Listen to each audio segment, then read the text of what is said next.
37편입니다. 1절입니다. 행악자를 인하여 불평하지 말며 불의를 행하는 자를 투기하지 말지어다. 저희는 풀과 같이 속히 배임을 볼 것이며 푸른 채소같이 쇠잔할 것이미로다. 여호와를 의뢰하여 선을 행하라. 땅에 거하여 그의 성실로 식물을 삼을지어다. 또 여호와를 기뻐하라. 저가 내 마음의 소원을 이루어 주시리로다. 너의 길을 여호와께 맡기라. 저를 의지하면 저가 이루시고 내 의를 빛같이 나타내시며 내 공의를 정오의 빛같이 하시리로다. 여호와 앞에 잠잠하고 참아 기다리라. 자기 길이 형통하며 악한 꾀를 이루는 자를 인하여 불평하여 말지어다. 분을 그치고 노를 버리라. 불평하여 말라. 행악에 치우칠 뿐이라. 대저 행악하는 자는 끊어질 것이나 여호와를 기대하는 자는 땅을 차지하리로다. 잠시 후에 악인이 없어지리니 내가 그곳을 자세히 살필지라도 없으리로다. 오직 온유한 자는 땅을 차지하며 풍부한 화평으로 즐기리로다. 시편 37편은 다윗의 시편입니다. 그런데 이 내용을 잘 살펴보면 다윗이 인생 말년에 기록한 시로 추정이 됩니다. 오늘 우리가 다루는 주제는 우리가 비록 하나님의 자녀이지만 이 세상에서 겪는 의인들이 겪는 여러 가지 어려움과 고난과 핍박이 있죠. 때로는 우리가 이해할 수 있는, 우리가 받아들일 수 있는 고난도 있지만 어떤 경우에는 비록 믿음을 가진 의인이라 할지라도 받아들이기 어려운 그런 상황과 환경에 처할 때가 있습니다. 그때 우리 그리스도인들이, 하나님의 자녀들이 그 상황을 어떻게 받아들이고 대처할 것인가 라는 부분을 다루고 있는 내용입니다. 그런데 이 주제는 참 민감한 부분이죠.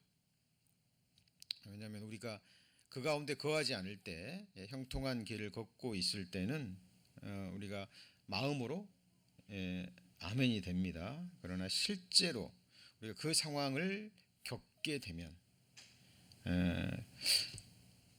삶으로 중심에서 아멘하기 어려울 수도 있어요. 그때 우리는 정말 우리가 지금 배웠던 말씀들을 생각하시고 그리고 이 말씀으로 또 힘과 위로와 소망을 얻는 그런 복이 임하기를 주님의 이름으로 기도합니다. 하나님의 말씀은 변개할 수 없는 살아계신 하나님의 말씀이기 때문에 결국 우리가 의지할 것은 하나님의 약속의 말씀밖에 없습니다. 그리고 그 약속의 말씀이 이루어질 때까지 우리는 오직 믿음과 소망으로 또 기다리는 수밖에 없죠. 자, 그러면 지금부터 본문 우리가 함께 공부해 볼 텐데요. 오늘의 말씀의 제목은 악인의 형통과 의인의 고난입니다. 여기 시편 37편 1절에 보시면 행악자를 인하여 불평하지 말며 불의를 행하는 자를 투기하지 말지어다. 다윗이 왜 이렇게 기록하고 있을까요? 실제로 많은 의인들이 하나님의 백성이라 할지라도 악인들의 어떤 형통함과 또 불의를 행하는 자들이 복을 받는 모습을 보고 이런 마음이 올라오기 때문입니다. 다윗만 그런 게 아니죠. 이따가 자세히 성경을 찾아 볼 텐데요. 성경 속에 특히 구약 성경의 많은 의인들이 공통으로 품었던 마음의 문제고 또 하나님께 던졌던 질문이기도 합니다. 자, 어떤 사람들이 어떤 구약 성경 속의 인물들이 이 같은 마음들을 품었는지 한번 살펴보겠습니다. 여기 시편 37편 붙잡아 놓으시고요. 욥기 21장입니다. 욥기 21장. 우리 수요예배 시간에는 성경을 많이 찾는 훈련도 하겠습니다. 자, 욥기 21장 7절입니다. 구약성경 781페이지입니다.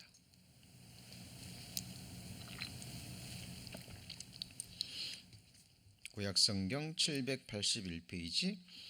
자, 욥기서 21장 7절입니다.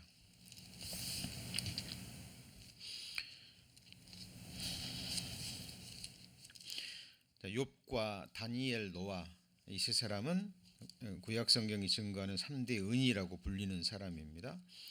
그럼에도 불구하고 어느 날 갑자기 욥에게 상상할 수 없는 그런 극한 고난이 임했죠. 하루아침에 모든 재산을 잃어버리고 하루아침에 10자녀를 잃어버리고 그리고 자기 몸에도 병이 들고 악창이 들어서 정말 기와장으로 온몸을 긁을 수밖에 없는 그런 비참한 상황에 욥이 처합니다. 평소 신앙적으로 정말 절친했던 세 친구가 그 소식을 듣고 위로하러 왔지만 욥의 그 비참한 모습을 보고 셋의 마음은 욥에서 돌아서죠.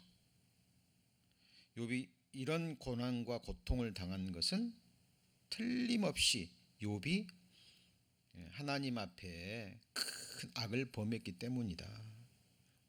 그러지 않고서야 어떻게 이렇게 비참한 모습이 될 수 있고 어떻게 이런 하나님 앞에 저주와 형벌을 받을 수 있느냐라고 욥에게 독한 말을 퍼붓죠. 욥은 그 상황 속에 있는 겁니다. 그 상황 속에서 또 바라보니까 이 세상의 악인들 하나님을 찾지도 않고 하나님을 구하지도 않고 그렇죠? 욥은 늘 하나님을 두려워하며 경외하며 하나님 앞에 죄를 짓지 않도록 늘 자신을 살폈던 사람이거든요. 그런데 어느 날 갑자기 자기에게는 이런 견디기 어려운 고난이 왔고 그런데 이 세상의 악인들은 수를 누리고 세력이 강하고 그죠? 형통한 삶을 사는 거죠. 욥은 그 질문을 하고 있는 거죠. 어찌하여 악인이 살고 수를 누리고 세력이 강하냐? 씨가 그들의 앞에서 그들과 함께 굳게 서고 자손이 그들의 목전에서 그러하구나. 그 집이 평안하여 두려움이 없고 하나님의 매가 그 위에 임하지 아니하며 그 수소는 영락없이 새끼를 배기하고 그 암소는 새끼를 낳고 낙태하지 않는구나. 그들은 아이들을 내어 보냄이 양떼 같고 그 자녀들은 춤추는구나. 그들이 소고와 수금으로 노래하고 피리 불어 즐기며 그날을 형통하게 지내다가 이렇게 돼 있죠. 자, 여기까지는 얼마나 좋습니까? 자, 그런데 문제는 그 다음이죠. 자, 경각간에 음부에 내려가느니라. 자, 욥도 이제 이런 질문을 던지고 있지만 그 고난 가운데서도 이 사실을 알고 자, 믿고 있는 거죠. 그렇죠? 자, 그런데 14절 한번 보시죠. 자, 그러할지라도 그들은 하나님께 말하기를 우리를 떠나소서 우리가 주의 도리 알기를 즐겨하지 아니하나이다. 전능자가 누구이기에 우리가 섬기며 우리가 그에게 기도한들 무슨 이익을 얻으랴 하는구나. 그들의 복록이 그들의 손으로 말미암은 것이 아니니라. 악인의 계획은 나와 판이하니라. 욥은 이 사실을 압니다. 그렇지만 알고 있지만 너무 괴로운 거죠. 그렇죠? 욥은 하나님을 알고 믿고 경외하는 사람이잖아요. 그래서 하나님 앞에 완전함과 순전함을 갈망했던 사람입니다. 그래서 우리는 그 답을 알고 있죠. 답을 알고 있습니다. 하나님이 욥을 사랑하셔서 욥이 그만큼 하나님 앞에 순전함과 완전함을 갈망했기 때문에, 또 욥은 이런 극한 고난을 견딜 만한 믿음이 있기 때문에, 그렇죠? 하나님은 어때요? 감당치 못할 고난 당함을 허락지 않으신다 그랬죠. 그러죠? 그래서 각 사람의 믿음의 분량이 다 다르잖아요. 믿음의 분량이. 자, 그래서 하나님이 우리의 믿음을 헤아리시고 누구든지 감당하실 만큼만 허락하십니다. 그리고 감당치 못할 때는 또 피할 길을 주신다 그랬죠. 그래서 욥과 우리의 믿음은 많은 차이가 있을 거예요. 그렇죠? 예. 자, 보통 아무리 의인이고 그리스도인이라 할지라도 욥이 당했던 고통을 견디고 이길 만한 사람은 많지 않을 겁니다. 그러나 하여튼 욥은 그런 의인이었기 때문에 이런 고난을 허락하셨다라는 사실입니다. 그러나 욥은 알면서도 힘든 거예요. 알면서도. 그러나 이것이 하나님이 주신 정답입니다. 그러면 욥만 그랬을까요? 욥만 이런 질문을 품었을까요? 아닙니다. 예레미야 21장입니다. 예레미야 21장 7절입니다.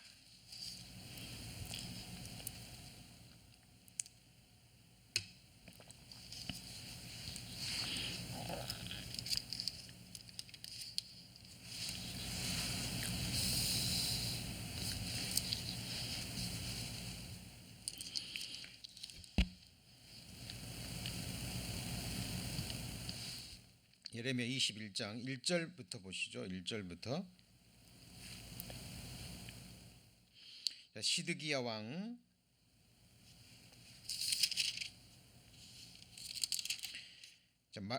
왕이 말기야의 아들 바수올과 제사장 마아세의 아들 스바냐를 보내어 예레미야에게 말하기를, 바벨론 왕 느부갓네살이 우리를 치니 청컨대 너는 우리를 위하여 여호와께 간구하라. 여호와께서 혹시 그 모든 기사로 우리를 도와 행하시면 그가 우리를 떠나시리라 하던 그때에 여호와께로 예레미야에게 말씀이 임하니라. 7절입니다. 여호와께서 또 말씀하시되, 그 후에 내가 유다 왕 히스기야와 그 신하들과 백성과 및 이 성읍에서 연병과 칼과 기근에서 남은 자를 바벨론 왕 느부갓네살의 손과 그 대적의 손과 그 생명을 찾는 자들의 손에 붙이리니 그가 칼날로 그들을 치되 아끼지 아니하며 긍휼히 여기지 아니하며 불쌍히 여기지 아니하리라 하셨느니라. 자, 지금 하나님께서 예레미야를 통해서 지금 하나님의 백성을 치실 것을 지금 말씀하고 계시죠. 그죠? 그런데 예레미야가 볼 때, 그리고 이제 뒤에 보면 하박국서도 나옵니다. 동일한 내용이에요. 예레미야와 하박국 선지자가 동일하게 하나님 앞에 던지는 질문들이 있습니다. 여호와여, 내가 주와 쟁변할 때는 주는 의로우시니이다. 그러나 내가 주께 질문하옵나니 악한 자의 길이 형통하며 패역한 자가 다 안락함은 무슨 용고니이까. 예레미야가 던지는 질문입니다. 그리고 비록 하나님의 백성이 죄를 범했지만 바벨론 민족은 아예 하나님을 모르는 민족이죠. 아예 하나님을 찾지 않는 민족이고 악한 백성들입니다. 그런데 하나님께서 그들을 사용하셔서 지금 남유다를 치는 거죠. 그렇죠? 그래서 예레미야도 이 질문을 던지고 있고, 동일한 마음에서 하박국 선지자도 동일하게 질문을 던지고 있습니다. 하박국서 1장입니다. 하박국 1장.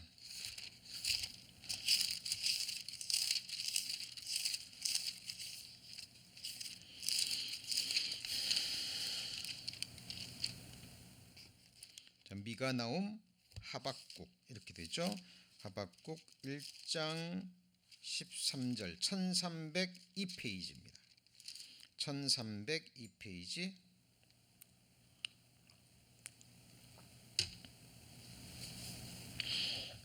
자, 1302페이지 예레미야 1장 13절. 자, 주께서는 눈이 정결하심으로 악을 참아 보지 못하시며 피획을 참아 보지 못하시거늘 어찌하여 괴율한 자들을 방관하시며 악인이 자기보다 의로운 사람을 삼키되 잠잠하시나이까. 지금 하박국 선지자가 지금 마음에 있는 정말 문제가 되는 그 질문을 지금 던지고 있는 겁니다. 하박국 선지자가 아는 하나님, 또 예레미야 선지자가 아는 하나님은 공의로우신 하나님이거든요. 그렇죠? 그러니까 정확하게 아시는 하나님께서 그 악을 행한 대로 범한 대로 벌을 내리시고 심판을 내리셔야 됩니다. 그래서 1차적으로 남유다가 하나님의 백성이지만 범죄했기 때문에 심판받는 건 맞아요. 그런데 더 악한 하나님을 알지도 못하는 이방 민족을 들어서 남유다를 치고 바벨론을 번성케 하는 것은 이해가 안 되는 거죠. 그렇죠? 예. 그래서 하나님 앞에 지금 이 질문을 던지고 있는 겁니다. 자, 그리고 2장 1절입니다. 2장 1절. 내가 내 파수하는 곳에 서며 성루에 서리라. 그가 내게 무엇이라 말씀하실지 기다리고 바라보며, 그 다음에 뭐라 그랬죠? 자, 나의 질문에 1303페이지 하박국서 1장 2장 1절입니다. 후반부에 나의 질문에 대하여 어떻게 대답하실는지 보리라 그리라 그리하였더니, 자, 하나님이 답 주셨어요, 안 주셨어요? 주셨습니다. 주셨습니다. 그것이 하박국서 2장에서 2장 2절로 4절까지의 내용인데요. 사실 이것이 성경 전체에 우리 그리스도인들이 갖는 믿음의 정수입니다. 정수. 이것이 마음에 이루어지지 않으면 구원받은 그리스도인들은 하나님 앞에 정결하고, 그죠? 순전한 믿음의 삶을 살기가 어렵습니다. 자, 이 말씀을 받아서, 이 하박국서 2장 2절에서 4절까지의 말씀을 받아서 사도 바울이 로마서 1장에서 그 유명한 말을 했죠. 복음에는 하나님의 의가 나타나서 믿음으로 믿음에 이르게 하나니 기록된 바 오직 의인은 믿음으로 말미암아 살리라. 그럼 믿음의 그 내용이 뭐냐 그 말이에요. 믿음의 정수가 뭐냐 그 말이죠. 그것이 바로 오늘의 주제가 되는 악인의 형통과 의인의 고난에 대한 하나님이 주시는 정답입니다. 우리 성도님들, 이 부분 정말 마음에 새기시고요. 그리고 이 부분을 로마서 1장 사도 바울이 했던 그 유명한 믿음으로 살리라, 그렇죠? 그리고 루터가 그 중세 암흑 시대에 믿음으로 살리라, 사도 바울이 성령의 감동하심으로 기록한 그 믿음으로 살리라는 말씀을 붙잡고 거대한 카톨릭의, 그 타락한 카톨릭의 세력과 거룩한 영적 전쟁을 벌였잖아요. 그렇죠? 예. 우리 이 세상에서 우리 구원받은 그리스도인들이 이해하지 못하는 이 세상의 고난을 견딜 수 있는 근거가 되고 힘이 되는 겁니다. 그렇죠? 그게 뭡니까? 2장 2절에 여호와께서 내게 대답하여 가라사대 너는 이 묵시를 기록하여 판에 명백히 새기되 달려가면서도 읽을 수 있게 하라. 묵시는 좀 계시의 말씀입니다. 하나님의 약속의 말씀입니다. 이 묵시는, 비전은 정한 때가 있나니 그 종말이 속히 이르겠고 결코 거짓되지 아니하리라. 비록 더딜지라도 기다리라. 지체되지 않고 정령 응하리라 그랬죠. 자, 이거는 그럼 종말이 뭘 의미할까요?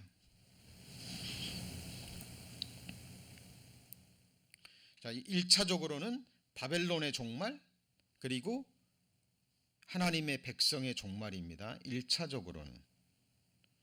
자, 지금 바벨론이 남유다를 침략해서 정복하죠. 그러나 나중에 바벨론은 누구한테 망합니까? 그렇죠? 메데파사 페르시아인한테 망하죠. 그렇죠?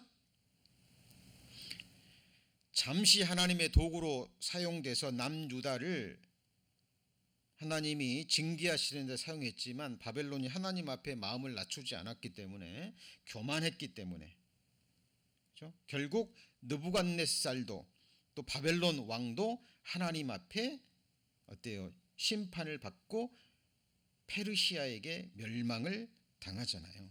그러나 어때요? 남유다는 아브라함에게 하신 약속, 다윗에게 한 약속처럼 비록 역사 가운데 징계는 받고 열방이 흩어져서 고난은 받지만 결국 나중에 다시 회복이 되고, 그죠? 그리고 나중에는 제사장 나라가 된다고 성경에 약속하고 있습니다. 그건 1차적인 것이고, 그는 남유다와 바벨론에 관계된 것이고, 궁극적으로는 의인의 종말, 악인의 종말을 말하는 거예요. 그렇죠? 그래서 의인은 이 세상에서 잠시 고난을 받고 어려움을 겪고 멸시와 핍박을 당하지만 하나님은 그것들을 통해서 하나님의 백성들을 연단하시고 정결케 하시고 완전케 하십니다. 그렇죠? 그래서 시편 기자가 그 사실을 깨닫고 시편에 이렇게 고백하죠. 고난당한 것이 내게 유익이라. 뭐가 유익이라고요? 고난당한 것이 내게 유익이라. 이로 인하여 내가 주의 율례를 배우게 되었나이다 라고 고백합니다. 여러분, 이 고난은 서두에 말씀드렸죠. 마음으로는 아멘이 되지만 직접 삶으로 고난을 겪을 때는 마음으로 아멘하기가 힘들거든요. 이거는 실제로 삶의 고난을 통해서 배워가고 삶으로 아멘이 되어야 될 말씀이기도 합니다. 그러나 그 고난을 겪은 하나님의 백성들은 결국 그렇게 고백할 거예요. 고난당한 것이 내게 유익이라. 저도 제 삶을 돌아보면 이 말씀이 사실입니다. 그때는 너무 힘들어요. 너무 마음이 아픕니다. 왜 내게 이런 일이 있었을까? 내 마음의 중심은 그것이 아니었는데, 그죠? 그때는 이해하기 어렵습니다. 그러나 시간이 지나고 또 그 고난이 지나가고 그 상처가 치유되고 하나님께서 어느 정도의 세월이 지난 후에 또 말씀으로 또 성령의 능력으로 깨닫게 해주시죠. 그때 우리는 마음으로 아멘이 되고 동시에 고난당한 것이 내게 유익이라는 하나님의 말씀이 우리 입에서도 고백이 되는 겁니다. 그래서 하박국 선지자가 이 답을 얻었어요.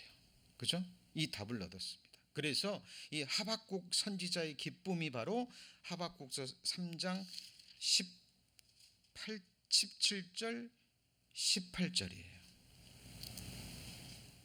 우리 성도님들, 지금 하박국 선지자가 깨달음을 얻고 하박국 선지자가 불렀던 노래를 부를 수 있는 사람들은 정말 복된 사람들입니다.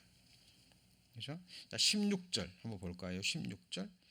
내가 들었으므로 내 창자가 흔들렸고, 뭐가 흔들렸어요? 창자가. 그 목소리로 인하여 내 입술이 떨렸도다. 무리가 우리를 치러 올라오는 환난 날을 내가 기다림으로 내 뼈에 썩이는 것이 들어왔으며 내 몸은 내 처소에도 떨리는도다. 지금 무슨 말이죠? 아까 예레미야 선지자와 지금 하박국 선지자에게 한 말씀이 뭐예요? 바벨론에 의해서 지금 남유다는 멸망이 작정된 거라니까요. 그러니까 하박국 선지자도 지금 북방에서 오는 바벨론의 말발굽에 짓밟혀서 하나님의 백성이 그 나라가 멸망하는 것을 봐야 되는 거예요. 그리고 자기도 그 침략 아래, 그 칼 아래 고난을 당해야 되는 겁니다. 지금. 지금 하박국 선지자는 이 말씀을 기록할 때 뭘 기다리고 있어요? 환난 날을 기다리고 있는 거예요. 근데 여쭤보죠.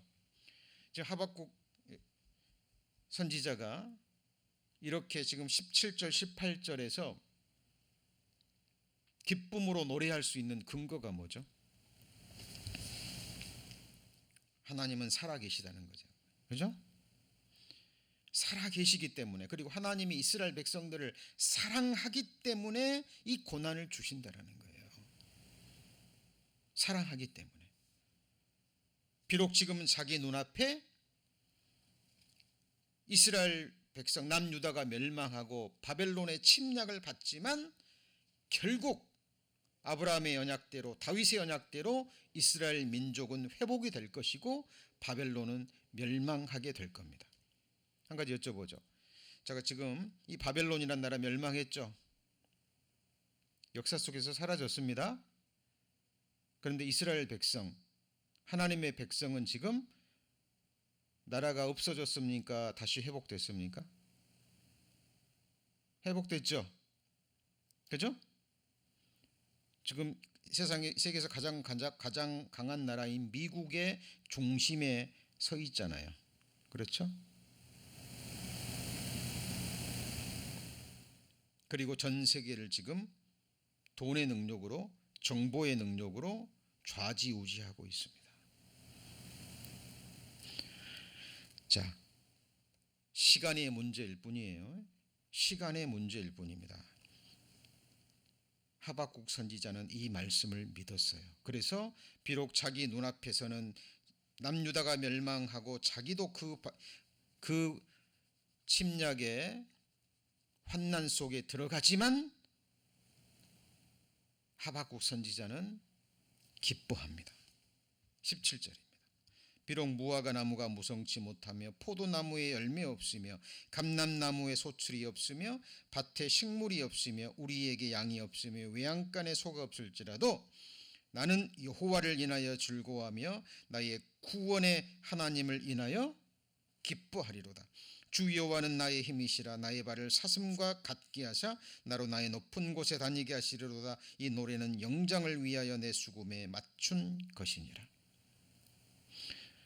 여러분, 우리도 이 노래, 이 고난 가운데, 이 환난 가운데 하나님께 이 노래를, 이 믿음의 고백을 할 수 있는 그리스도인들은 정말 복된 사람들입니다. 그러나 그것이 결코 쉬운 건 아니죠. 하나님께서 우리 각인의 믿음의 분량을 보시고 그에 따라 우리의 삶을 하나님께서는 다루어 가실 겁니다. 그렇죠? 그래서 우리가 이 세상에서 육신을 입고 살아가는 7, 80의 생애가 비록 고난의 연속이라 할지라도, 하나님의 징계와 연단의 연속이라 할지라도 우리는 이 의인은 믿음으로 살리라. 그렇죠? 의인과 악인의 그 종말을 확신하고 하박국 선지자처럼 우리는 이렇게 믿음의 노래, 기쁨의 노래를 할 수 있어야 됩니다. 이것이 오늘 말씀을 통해서 우리가 얻을 가장 중요한 주제입니다. 로마서 1장 이 하박국 선지자가 노래한, 고백한 이 부분을 사도 바울이 로마서에서 인용을 하죠. 로마서 1장입니다. 로마서 1장 17절 239페이지. 복음에는 하나님의 의가 나타나서 믿음으로 믿음에 이르게 하나니 기록된 바 오직 의인은 무엇으로 말미암아 살아요? 믿음으로 말미암아 살리라. 믿음의 구체적인 내용이 뭐라고요? 의인은, 그리스도인들은 이 세상에 육신을 입고 살아가는 동안 비록 잠시 하나님의 백성이기 때문에 이러저러한 고난과 연단과 핍박과 멸시를 받지만 결국은 하나님께서 구원해 주시고 그 누구도 앗아갈 수 없는 하늘의 축복을 주실 것이고, 지금 하나님을 알지 못하는 사람들, 하나님을 찾지도 않는 사람들, 하나님을 향해서 자기를 떠나라고 하는 사람들, 그죠? 비록 이 세상에서는 잘되고 형통한 길을 가는 것 같지만 그들의 결국은 경각간에 어디로 떨어져요? 음부로 떨어져서 영원한 멸망에 이른다라는 이 사실입니다. 이것이 바로 의인과 악인의 종말이 되는 거예요. 그죠? 자, 시편 73편입니다. 시편 73편. 자, 아삽이라는 의인도 동일한 고난을 겪었고 아삽은 거의 실족할 뻔했다 그랬어요. 거의. 그죠? 시편 73편 1절. 하나님이 참으로 이스라엘 중 마음이 청결한 자에게 선을 행하시나 나는 거의 실족할 뻔하였고 내 걸음이 미끄러질 뻔하였으니 이는 내가 악인의 형통함을 보고 오만한 자를 질시하였음이로다. 저희는 죽는 때에도 뭐가 없어요? 고통이 없고 건강하며. 여러분, 죽음을 건너갈 때 편안한 모습으로 죽음을 건너갔다 그래서 그것이 좋은 곳에 갔다라는 증거는 되지 못합니다. 그렇죠? 자, 이해는 갑니다. 가족 중에 뭐 편안한 모습으로 이상을 떠나신 분들, 뭐 어떻게 보면 육신적인 생각으로는 감사할 부분이기도 하죠. 그러나 그것이 그 사람이 의인이라는 증거라든지 천국 같다라는 증거는 될 수 없습니다. 왜냐하면 여기도 이 악인인데 오만한 자인데 죽는 때에 고통이 없고 그러죠. 그죠? 그리고 그 힘이 건강하며 타인과 같은 고난이 없고 타인과 같은 재앙도 없나니 그러므로 교만이 저희 목걸이요 강포가 저희의 입는 옷이며 살찜으로 저희 눈이 솟아나며 저희 소득은 마음의 소원보다 진하며 저희는 능욕하며 악하게 압제하여 말하며 거만하여 말하며 저희 입은 하늘에 두고 저희 혀는 땅에 두루 다니도다. 그러므로 그 백성이 이리로 돌아와서 잔에 가득한 물을 다 마시며 말하기를 하나님이 어찌 알랴 지극히 높은 자에게 지식이 있으랴 하도다. 이게 무슨 말이죠? 자기들이 살아가는 동안 이러저러한 많은 악을 행했음에도 불구하고 어때요? 당장 심판이 임하지 않잖아요. 그리고 다 잘됐거든요. 그러니까 그들이 하나님을 오해하는 겁니다. 아, 괜찮구나. 하나님이 계시지 않는다라고 생각할 뿐더러 계신다 할지라도 그에게 지식이 있으랴. 내 삶을 봐라. 그죠? 이렇게 잘 살고 있지 않느냐? 근데 문제는 악인이 그렇게 사는 것을 보고 그리고 하나님을 알고 믿고 경외하는 의인들이 바라보는 자신의 삶은 힘들거든요. 고난이 있거든요. 비교가 되는 거예요. 비교가 되는 겁니다. 정말 이것이 내가 하나님을 믿는 믿음의 결과냐라는 거죠. 지금 아삽이 이 성령의 감동하심으로 이 시편을 기록했지만 아삽이 보통 인물이 아니잖아요. 다윗과 동시대에 지금으로 말하면 찬양 대장의 직분을 맡았더니 다윗과 동시대의 인물이고 굉장한 신앙의 인물입니다.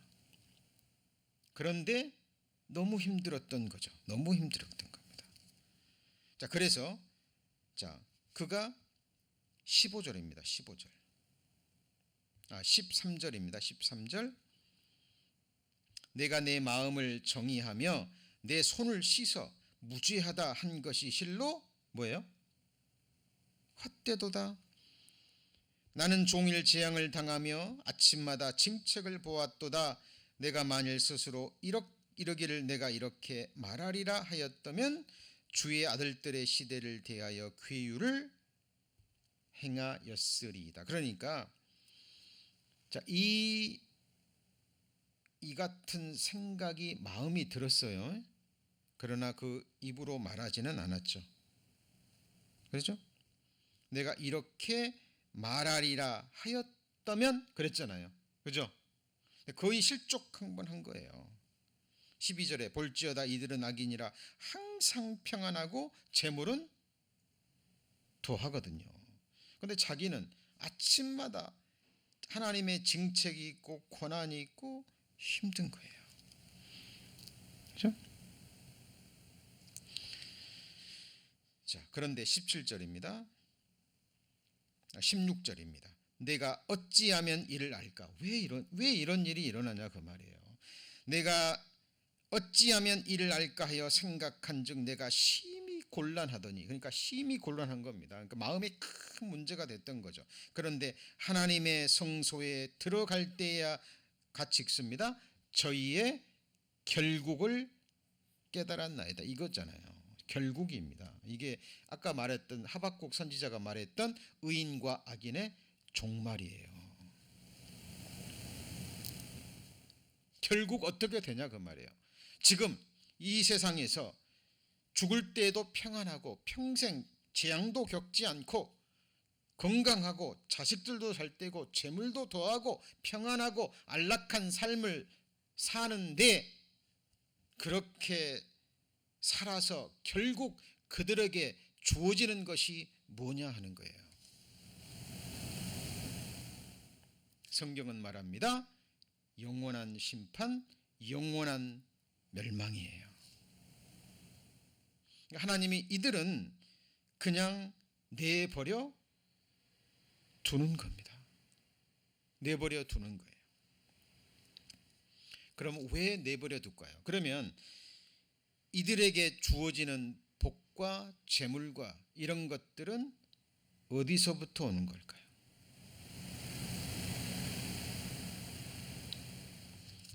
누가복음 4장입니다. 누가복음 4장.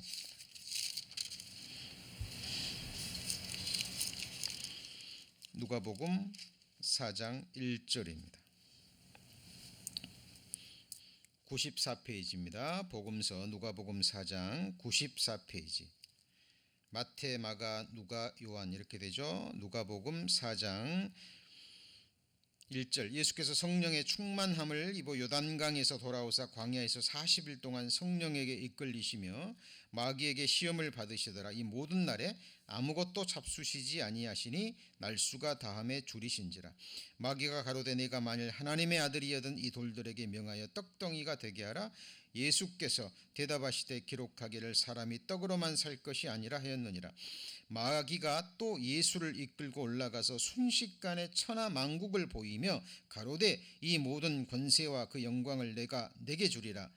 이것은 내게 넘겨준 것이므로 나의 원하는 자에게 주노라. 지금 누가 누구한테 유혹하는 거예요? 사탄이 하나님의 아들 예수 그리스도에게 유혹하는 거잖아요. 지금 너 나에게 절만하면 이 천하만국의 모든 것을 주겠다. 이것은 내게 넘겨준 것이므로. 언제 넘겨졌어요? 아담이 범죄할 때, 그죠? 아담이 하나님의 말씀을 버리고 사탄의 말을 받아들이고 범죄할 때 이 처음 세상은 사탄의 손에 넘겨진 겁니다. 자, 그래서 사탄도 하나님 다음가는 능력이 있잖아요. 그리고 아담의 죄로 인해서 넘겨받아진 이 세상의 모든 것을 사탄도 원하는 자에게 뭐 할 수 있어요? 줄 수 있는 능력이 있는 거예요. 그러니까 여러분 그 어떤 유명한 가수들이 공공연하게 어떤 방송에 나와서 그런 얘기하는 거 들어보셨어요? 내 영혼을 사탄에게 넘겼다고. 여러분 그 괴테의 유명한 그 파우스트도 바로 그 내용이잖아요. 그렇죠?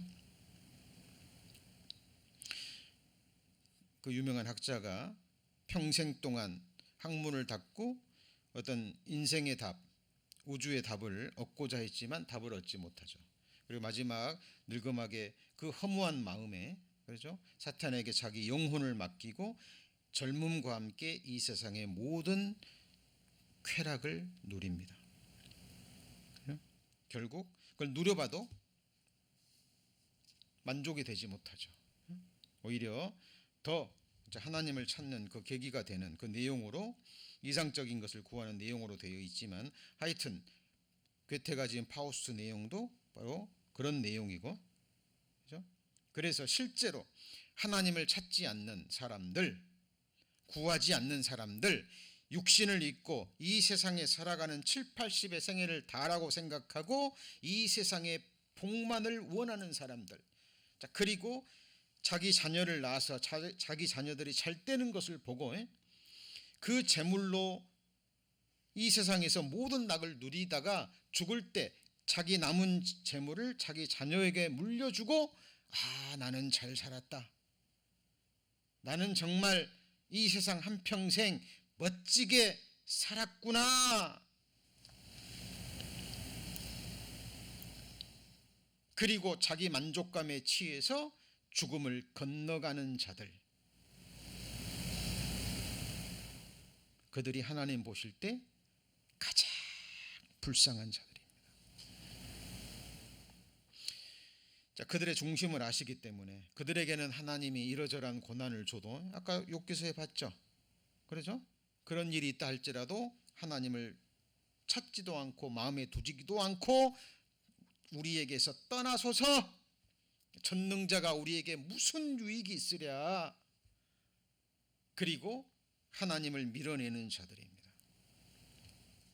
다윗은 그런 사람들로부터 자기 자신을 구원해 달라고 기도하고 있잖아요. 그죠? 그래서 여러분 생각하셔야 됩니다. 이 세상의 권세, 재물, 축복, 이것은 물론 하나님도 주실 수 있는 거지만 누구도 줄 수 있어요? 사탄도 줄 수 있어요. 사탄이 지금 예수님한테, 예수 너 나한테 절만해, 그러면 이 천하 만국, 부귀, 영광, 권세, 재물, 쾌락 내가 다 줄게, 이것은 내게 넘겨주기 때문에 내가 원하는 누구에게나 줄 수 있어. 사실입니다. 그게 성경에 기록되어 있잖아요. 시편 17편입니다. 시편 17편. 저와 여러분도 정말 이런 사람들과는 구별되셔야 돼요. 시편 17편. 자, 여호와여, 금생에서, 금생이 뭐예요? 이 세상이죠. 이 세상에서 저의 분깃을 받은 무슨 사람이요? 세상 사람, 세상에 속한 사람에게서 나를 주의 손으로 구하소서. 그는 주의 제물로 배를 채우심을 입고, 비록 사탄에게 넘겨준 것도 결국은 하나님께로부터 왔죠. 그리고 사탄이 그 누구에게 그걸 준다 할지라도 모든 것은 하나님의 허락하심 하에서 이루어지는 거 아시죠? 그렇죠? 여러분, 이스라엘 백성들이요, 광야에서 고기를 구하잖아요. 그렇죠? 계속해서 간구하니까 그걸 주시죠. 그러나 그들의 영혼은 파리하게 해버립니다. 그죠? 우리 성도님들이 정말 구하는 것이 무엇입니까? 이스라엘의 백성들이 구했던 것처럼 광야 생활 힘드니까 그냥 내 입안에 씹히는 고기입니까? 부추와 파, 마늘입니까?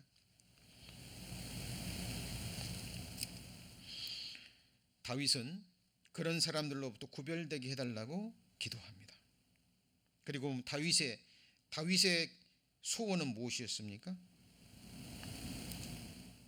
15절입니다. 나는 의로운 중에 주의 얼굴을 보리니 깰 때에 주의 형상으로 만족하리이다. 의로운 중에 누구를 봐요? 누구를 봅니까? 주의 얼굴. 우리 성도님들 예수님 얼굴, 예수님의 얼굴 보고 싶지 않으세요?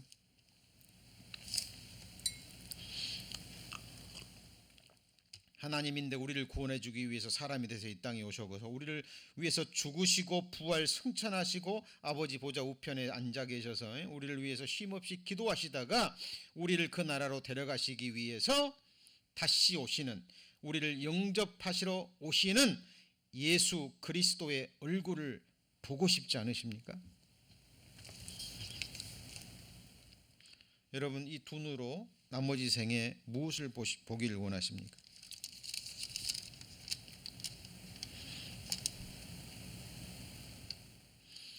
나머지 생에 정말 좋은데 좋은 경치, 멋진 곳에 여행하고 싶으십니까? 물론 그리스도인들도 뭐 그런 시간들이 필요 없는 건 아닙니다. 또 하나님이 허락하시면 또 주 안에서 또 말씀 안에서 그런 시간도 하나님이 허락하실 수 있어요. 그러나 우리 경험이 알고 있죠. 그죠? 잠깐 뭐 휴식을 취할 수 있고, 그렇죠? 뭐 그 정도의 어떤 유익은 얻을 수 있지만 아무리 좋은 경치를 보고 아무리 좋은 곳에서 산다 할지라도 만족이 있어요, 없어요? 만족이 없죠. 그렇죠? 네. 그리고 아무리 좋은 곳에 여행해도요, 조금 며칠 지나면 어디 가고 싶어요? 집에 가고 싶죠. 그죠? 예, 사람은 만족이 없습니다. 여러분, 우리의 만족은요, 정말 이 눈으로 우리 주님의 얼굴을 보고, 그리고 주님 앞에 섰을 때 의로운 모습으로 나도 주님처럼 부활의 영광의 몸을 입고 주님과 같이 거룩하고 완전한 자로 변화됐을 때, 우리는 그때서야 완전한 만족이 있는 겁니다. 그래서 다윗의 시편 17편 14절 15절에서 중요한 것은 마지막에 한번 같이 해보실까요? 만족. 뭐로 만족해요? 주의 형상으로 만족하는 거예요, 여러분. 자, 그래서 아까 말씀드린 예레미야, 하박국, 아삽, 그죠? 모든 욥, 뭐 다윗, 그 밖에 모든 믿음의 선진들을 비롯해서 역사 가운데 하나님 앞에 인정을 받은 모든 진정한 그리스도인들의 동일한 소망은 거기에 있는 거예요. 이 세상에 있는 것이 아니라 오는 세상에 있는 거예요. 그죠? 오는 세상에 있는 겁니다. 자, 시편 73편.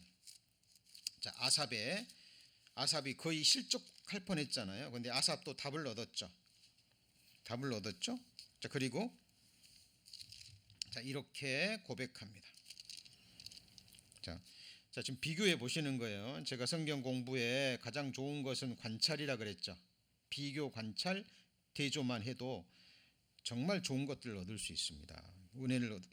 깨달음을 얻을 수 있죠. 시편 73편 19절에 보시면 저희가 그 졸지 어찌 그리 졸지에 황폐되었는가 놀람으로 전멸하였나이다. 주여 사람이 깬 후에는 꿈을 무시한 같이 주께서 깨신 후에 뭘 멸시해요? 네? 저희 형상을 멸시하리이다.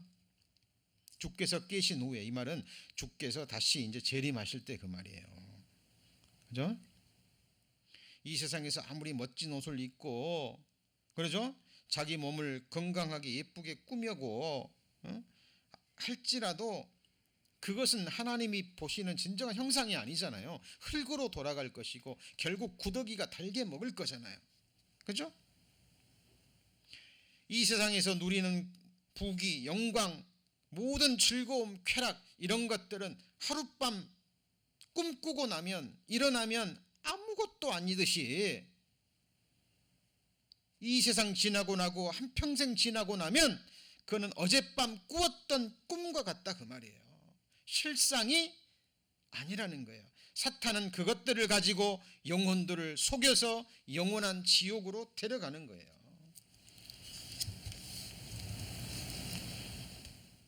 그러나 보세요, 22절.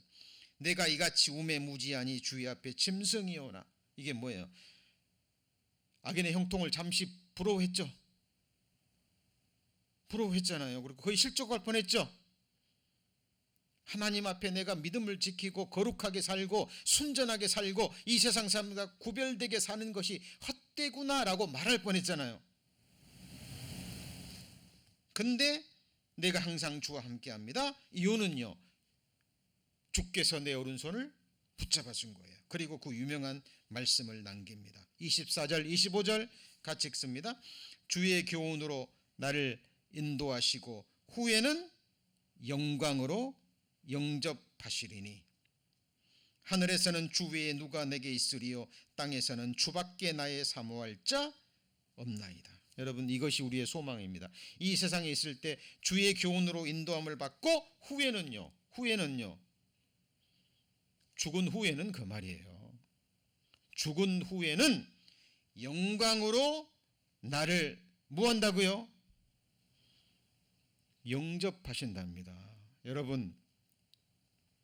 여러분이 미국 아닌 다른 나라로 이제 뭐 여행을 간다거나 타지로 뭐 출장을 가거나 했을 때 공항으로 누가 영접 나올까요?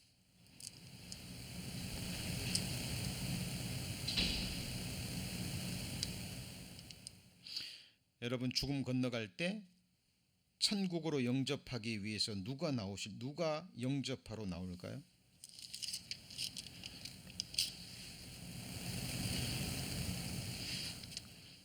주님입니다. 맞습니까? 여러분, 이 소망이 진짜예요. 여러분, 이 믿음이 진짜입니다. 이 말을 오해하지 마세요. 구원받은 그리스도인들이 그럼 이 세상에서 축복받지 말란 말이냐? 하나님이 허락하시면 그것도 주 안에서 말씀 안에서 받고 누릴 수 있어요. 그죠? 그러나 하나님은 우리를 아시기 때문에 실족하지 않을 만큼, 그죠? 그 믿음의 분량만큼 필요한 만큼 허락하셔요. 중요한 것은 이 세상의 복이 아니라 죽음 건너편에 주님 나라에 주어질 영원한 축복이고, 결국은 어떻게 되냐 그 말이에요. 악인의 결국은 경각간에 음부로 떨어지죠. 의인의 결국은 어떻게 돼요? 주의 형상을 입고 죽음 건너갈 때 주님의 나라로 영원한 천국으로 누가 나를 영접해요?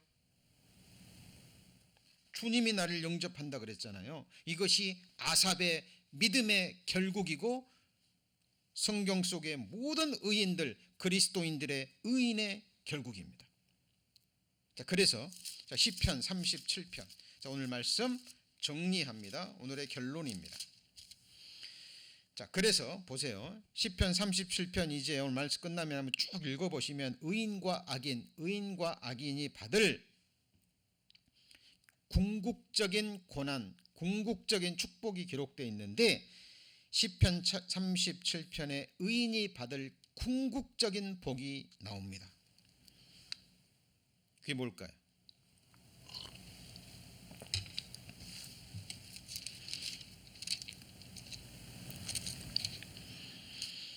자, 37절 9절입니다. 37절 9절, 대저 행악하는 자는 끊어질 것이나 여호와를 기대하는 자는 뭘 차지해요? 뭘 차지해요? 자, 성경 보세요. 땅을 차지하리로다. 무슨 땅이요? 이 처음 하늘과 처음 땅이 아니죠? 이 저주받은 이 땅이 아니죠? 새 하늘과 새 땅입니다. 11절입니다. 오직 온유한 자는 뭘 차지합니까? 땅을 차지하며 풍부한 화평으로 즐기리로다. 두 번 나왔죠. 18절입니다. 18절, 37절, 18절. 여호와께서 완전한 자의 날을 아시니 저희 기업은 영원하리로다. 하늘에 있는 기업입니다. 새하늘과 새 땅에 있는 기업입니다. 22절. 주의 복을 받은 자는 뭘 차지해요? 땅을 차지하고 주의 저주를 받은 자는 끊어지리로다. 29절입니다. 29절. 의인이 뭘 차지합니까? 땅을 차지하며 거기 영영이 거리로다. 자, 땅을 차지하는데 그 땅에서 어떻게 거해요? 얼마만큼 거해요? 영원히 거하죠. 우리 성도님들 이 땅에서 몇 년째 거하고 계십니까? 그리고 앞으로 몇 년 동안 더 거하실 거예요? 자, 우구하는 곳입니다. 오늘 밤이라도 내일이라도 하나님이 부르시면 우리는 떠나야 돼요. 우리 영영한 거처가 아니에요. 이 땅은 영영이 거할 땅입니다. 시편 37편 34절 여호와를 바라고 그 도를 지키라. 그리하면 너를 들어 뭘 차지하게 합니까? 땅을 차지하게 하실 것이라. 악인이 끊어질 때 내가 목도하리로다.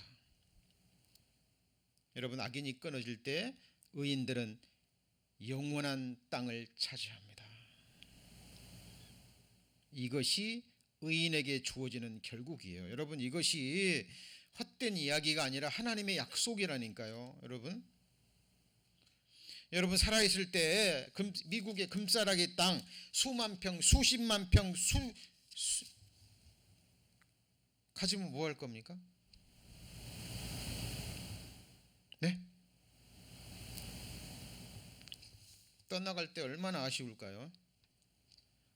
누려보지도 못하고 그 많은 땅 다 밟아보지도 못하고 그 얻은 재물들을 누가 쓸지 누구에게 돌아갈지 아무도 몰라요. 아무도.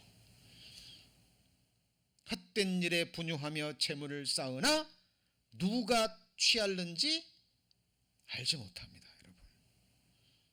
여러분 재물을 버는 사람과 재물을 누리는 사람이 따로 있는 거 아세요? 그리고 제 경험으로, 세상적인 경험으로 봐도요, 부모가 재산이 많으면 자녀들끼리 다툼이 있는 경우가 대부분이에요. 대부분. 제가 볼 때는요 거의 100%입니다. 그러나 반대로요, 부모가 재산이 없는 경우는 자녀들이 오히려 또 화목한 경우가 많아요. 참 신기하죠. 그렇죠? 자, 그래서 시편 37편 의인의 고난과 악인의 형통, 그렇죠? 비록 의인은 하나님의 자녀들을 완전하게 해야 되기 때문에, 믿음을 점검까지 하셔야 되기 때문에 하나님이 계속 연단하시고 고난을 주시고 이 세상이 우리의 거처가 아니라는 것을 계속 깨닫게 하십니다. 그렇죠? 그렇게 해서 결국 완전한 자에 만드셔서 영원한 땅에서 영원히 살게 하시는 거예요. 이것이 하나님의 계획입니다. 계획. 그렇죠? 이 땅이 어떤 땅인 줄 아세요? 오늘 마지막 말씀 시편 27편 13절 시편 27편 13절 이것도 다윗의 시편이죠. 내가 산자의 땅에 있으며 여호와의 은혜 볼 것을 믿었도다. 너는 여호와를 바랄지어다. 강하고 담대하며 여호와를 바랄지어다. 어떤 자의 땅이에요? 산자의 땅입니다. 그렇죠?